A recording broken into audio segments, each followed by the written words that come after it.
My name is Tenneill Marrero. I am from the community. Recently transplanted from the state of Texas here to California. My company here it will be face-based. It's called True Life, and it's a mobile tutoring service. The reason why this is such a importance to me is because I do have children. I have an 11-year-old and 3-year-old.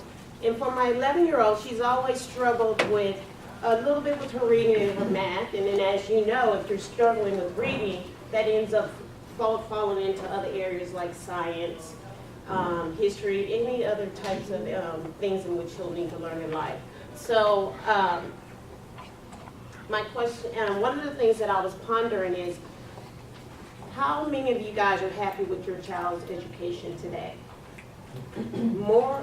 You are happy? Okay, a few are happy with their child's education, but more and more we are starting to see that parents are pulling their kids out of public school and either putting them in private school or homeschooling. So this is a solution for not only homeschooling, giving them another avenue for gaining an education, but also after school programs and other things.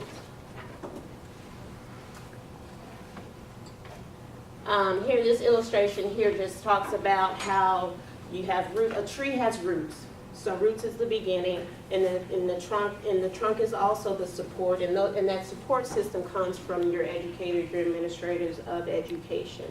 Now, as you start to grow, you start to branch out into different branches, stems, and leaves, and that represents the students, the parents, and the community, which we're all supporting and fostering and helping them to grow. So my mission and my purpose is it's a faith-based organization that is focused on developing self-awareness, educating families, supporting others in a way that improves the community all around us. We know the stronger the community, the more that we put an emphasis on our kids' education, the stronger they will be in life and the more successful they can be. There's several different avenues and so the problem that I identified is that the educational system, it's in inequalities. How you have in some neighborhoods, they have more advantages or more technology or more tools and resources funded to them versus other communities that they may not have as much as because they don't have the resources and the income to support that avenue. Now, personally for myself, right now I'm not employed, but when I was employed in the state of Virginia, I did get a private tutor for my daughter, and that would cost me about roughly $200 extra a month, and that's outside of her already after-school program. So it can be very expensive for some parents to pay for that additional tutoring cost, or if they wanted to opt out and actually put their kids in a private school because they would receive more attention for those deficient areas. So the product here would be focused on a target market of kindergarten to 12th grade. It would be focused in the areas of math, science, technology, engineering, reading, and writing. Also, if they have a deficiency in reading, that also suffers in their writing. And writing is needed, and those skills in writing is needed in every area from math, science, technology, all of the areas of study. And it's also important to say not just we're going to target them when they hit kindergarten, but also getting our preschoolers involved as well. I have a 3-year-old son. He's grasping ABCs and 1, 2, 3s a little bit, but I know he's going to actually need a little bit more help in phonics. And so this can be a way of having this mobile unit actually visiting those kids either at home, daycare centers, summer programs, and all of that, as we'll see coming forward. So this is also getting them even at the age of 3 and older involved in their education. And then the other products and things that I've also thought about that this same mobile unit can also house would be giving opportunities to present foreign languages, which only when I was on the East Coast, that was foreign languages was in every one of the schools from elementary all the way up. We had some areas was learning Japanese, some of them were learning German, some of them were learning Russian, also were learning Spanish. So when you see how different parts of the country have different resources that is not widely available across the country, this would be a great solution for that, for bringing that into those communities where it's not offered by the current educational system. sign language is also a great tool for your kids to have. A lot of babies start using, before they even speak, they start learning sign languages in the daycare centers. So if they need to learn how to, they want milk, they would do milk. I don't know sign language, so I don't know. I know this is praise, this is applause. This is milk, I'm so sorry, milk. Drink, is this one drink?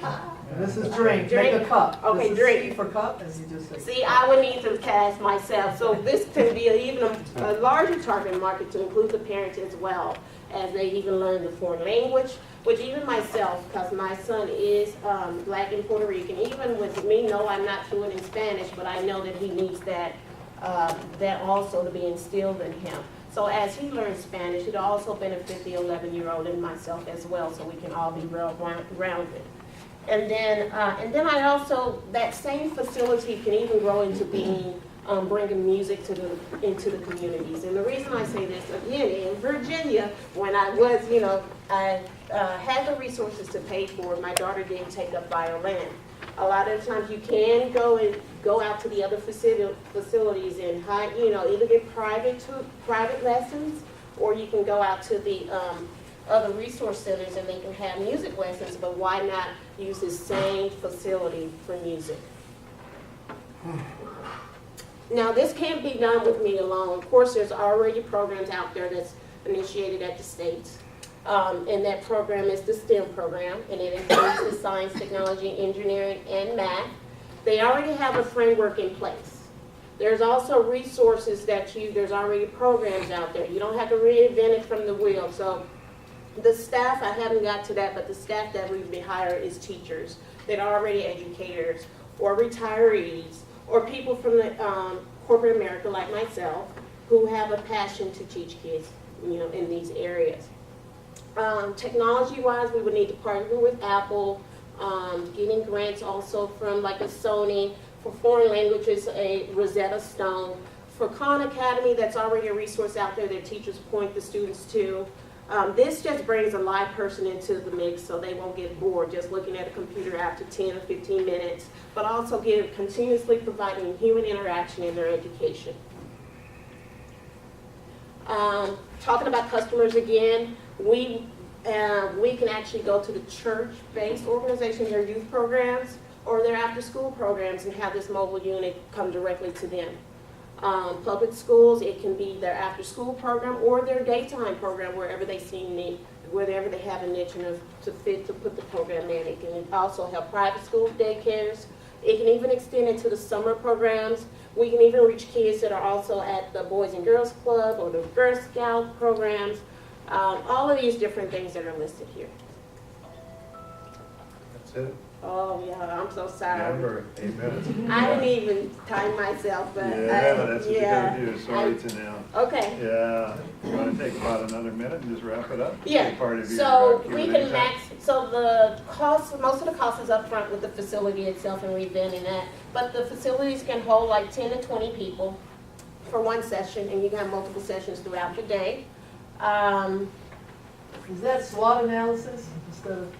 Yeah, did I miss? I may have, yes, the SWOT. This is the strengths of the SWOT analysis. Yes, this would be the strengths, having professionals and being mobile and opportunities there. Sorry, the weakness, or not necessarily weakness, but the cost of this is what that would be what a typical old unit would look like, and of course it'll have to be converted. Once it's converted, I did this little diagram here of, I'm sorry y'all, but this is some table will be small chairs. This will be where the desks and the computers would be, the TV screen. So this is that if y'all ever want to come up and look at it. All right, Tenneill, you want to take some questions? Questions, because I missed it. There you go. Sorry. Very good. Questions? Yes. Just to get one RV going, pilot, what's the annual cost of that? Or the upfront cost to that, it can range between 15 and 50,000. That's a big range. Okay, well, I haven't really worked in the finances or the financial side of it. I just attended the first. Is that buying a motorhome and paying people for the service? Oh, I'm sorry, I thought you were talking about the remodeling process of one No, unit. just if I was Gates Foundation wanted to say, let's go try this for a year and report back how it went. How much money do you need to live with the service with one RV, and how many people, approximate salary? So what do you think that'll cost? I would just need a driver, a teacher, and an assistant. My assistant would be a current college student or a senior in high school. So do you have like a cost associated with that? Just an Yeah, estimate? yeah, an hourly rate probably for the student would be about $10 an hour. The actual teacher would probably be looking at 15 to 20. And then the driver would probably be the 8 to 10 range, or if it's like my retired father, he would do it for free. Thank you. Just to comment on what you're thinking about doing, you might want to think about partnering with a sort of near peer where you find a school where they have high school students that can be the teachers, get them, and then be the chauffeur mobile unit that goes to a community that doesn't have a teacher. Yes, I would probably be that first Right. assistant to that teacher, and then I would need a driver that has a CDL license or the proper license. Right. But yes, And I then would. there is a program called Schools on Wheels that you Yeah. want to look at for comparing what they do, learning from them what they do. It's not face-to-face. Correct. And also I would partner up with a mentor that was very successful at tutoring program to get more insight from him as well. All good comments, any questions from the audience? Yeah, go ahead, Craig. You just, I don't believe you need a CDL to operate a motorhome like that, and unless you're taking those kids on a ride. But if you're driving there, you absolutely, I'm sure of it, do not need a CDL, so you can reduce, the teacher could theoretically drive a 32-foot motor. Because you're not driving the kids, you're just. Because you're not driving the kids. You can drive the kids, but you can't drive them for money if they're, Yeah. friends. Okay. Okay. Okay. All right, very good. One of the things I will mention with Tenneill, she came into our incubator late. She was only there actually one time. One time. Yeah, she heard about us and came, and has come a long way just in that one time. And I'm wishing her well. You guys are all making great comments, and hopefully, as the fall kicks off with the incubator, you'll help be mentors as well. So that's I'll put it forward. Thank you. Tenneill, thank you. Thank you.